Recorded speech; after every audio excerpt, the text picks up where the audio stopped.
বিসমিল্লাহির রহমানির রহিম। এমএসটি গুলোকর পক্ষ থেকে আপনাদের সবাইকে জানাই আমার সালাম আদাব ও শুভেচ্ছা। দেশ বিদেশের ভাই বন্ধুরা কেমন আছেন? আলহামদুলিল্লাহ তো ভালো আছেন। আমি আলহামদুলিল্লাহ ভালো আছি, আপনাদের দোয়ায় আল্লাহর মেহরবানিতে। এখন বানাবো আম রসুনের আচার, মজাদার, ভাত দিয়ে খাওয়া যায় বা এমনি খাওয়া যায় হিসাবে টক ঝাল মিষ্টি আম রসুনের আচার তৈরি করব। চলে আসুন সবাই চুলার পাশে আমার সাথে, আমার ভিডিওর সাথে আমার ভিডিওটা দেখবেন।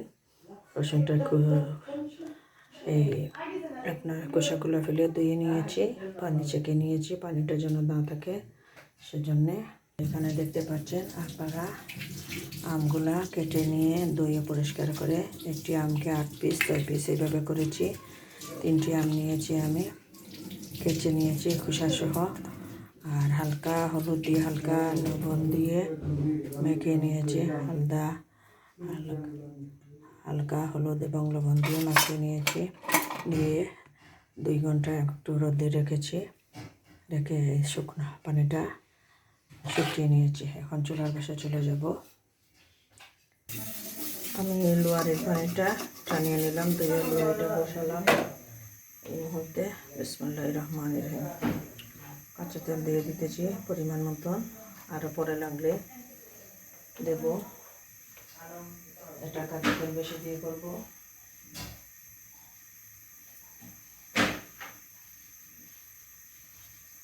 রসুনটা আগে দিতেছি,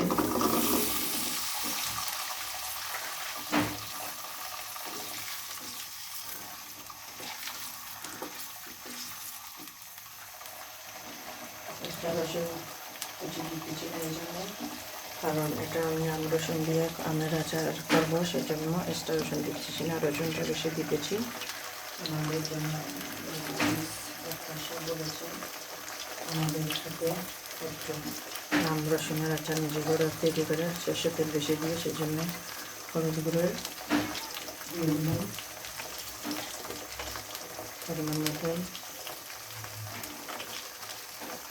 মরিচ গুঁড়ো দিয়ে দিলাম পরিমাণ মতন। আমরা বেশি চাল খাবো না, সেই জন্য আপনাদের ইচ্ছা এখানে দিতে হবে। জিরে ধনে গুঁড়ো পরিমাণ মতন,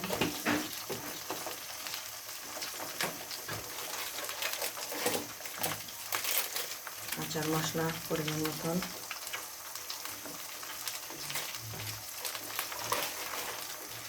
এই মশলাগুলো আমি একসাথে দিয়ে দিতেছি, দিয়ে পরে নাড়াচাড়া দেবো। লবণটা এই মুহূর্তে আন্দাজ মতন দিতে হবে, সেটা করে দেব।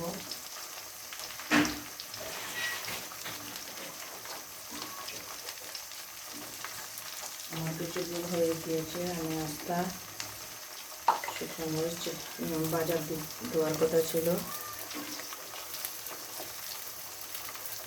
2টো, আমি 3টে দিলাম, এখনও দিয়ে দিতেছি 3টে শুকনো মরিচ।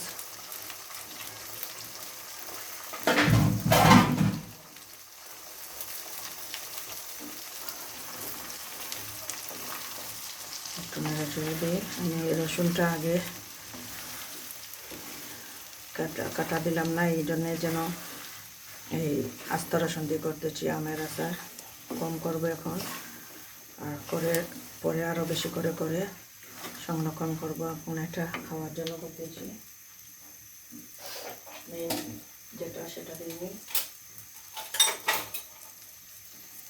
হলুদ বাটা 1 টেবিল চামচ পরিমাণ,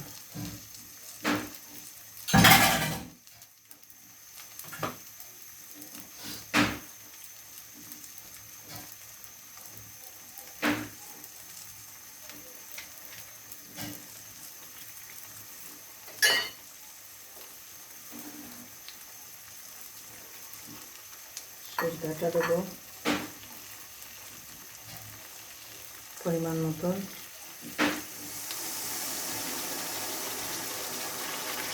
কাপ পরিমাণ হবে,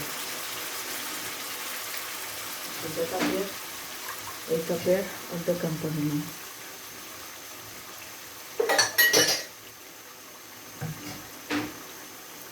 এখন নাড়াচাড়া দিব, চিনিটা একটু দেবো কিন্তু কম পরে দেব।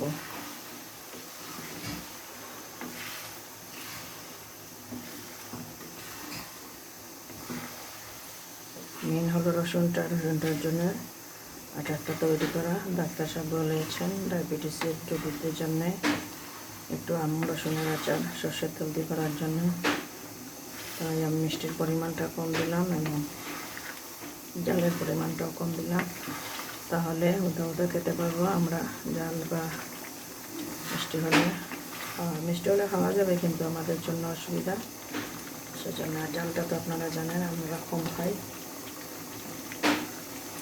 কারেন্ট নেই, তাই আপনারা আলো দেখতে পাচ্ছেন না বেশি। অপেক্ষায় থাকুন সিদ্ধ হওয়া পর্যন্ত।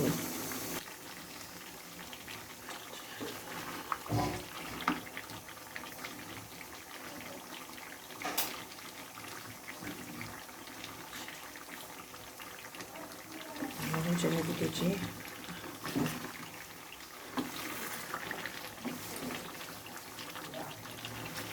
তেলের পরিমাণটা ডাক্তার সাহেব বলেছেন বেশি দেওয়ার জন্য, তাই দিয়েছি। আর আচারটা কাঁচা আম দিয়ে করতেছি খোসা সহ, সেজন্য।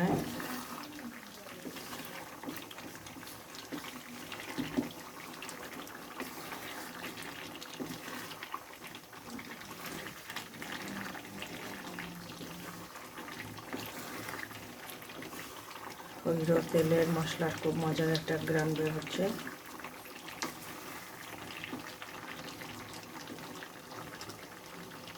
চিনিটা দিয়ে দেব।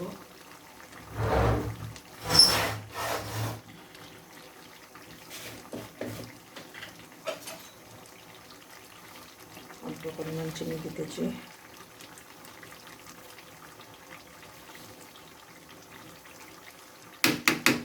দেড় টেবিল চামচ পরিমাণ, এবারে 1 টেবিল চামচ পরিমাণ চিনি দিলাম।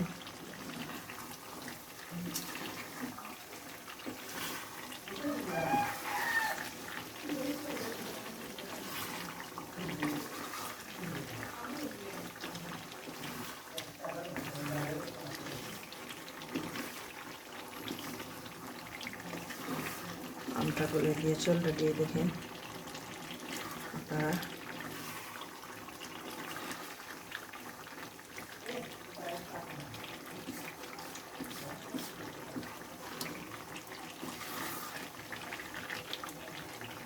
একটু লবণটা চেক করে নিয়ে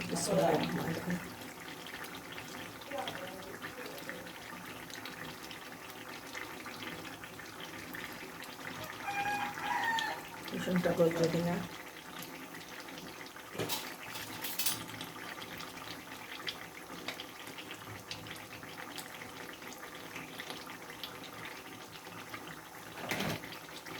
গলে যাচ্ছে রসুন অলরেডি। আমার আচারটা হয়ে গিয়েছে, আমটা গেলে দিয়েছে, এই দেখেন আপনারা। একটু আস্তে আস্তে থাকলে ভালো হবে।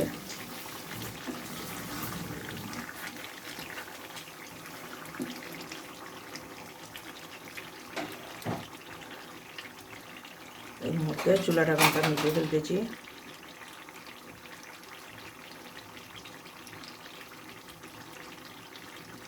ঠান্ডা হলে জীবাণুমুক্ত কাচের গোজামা রাখবো, ঠান্ডা হওয়া পর্যন্ত অপেক্ষায় থাকবো।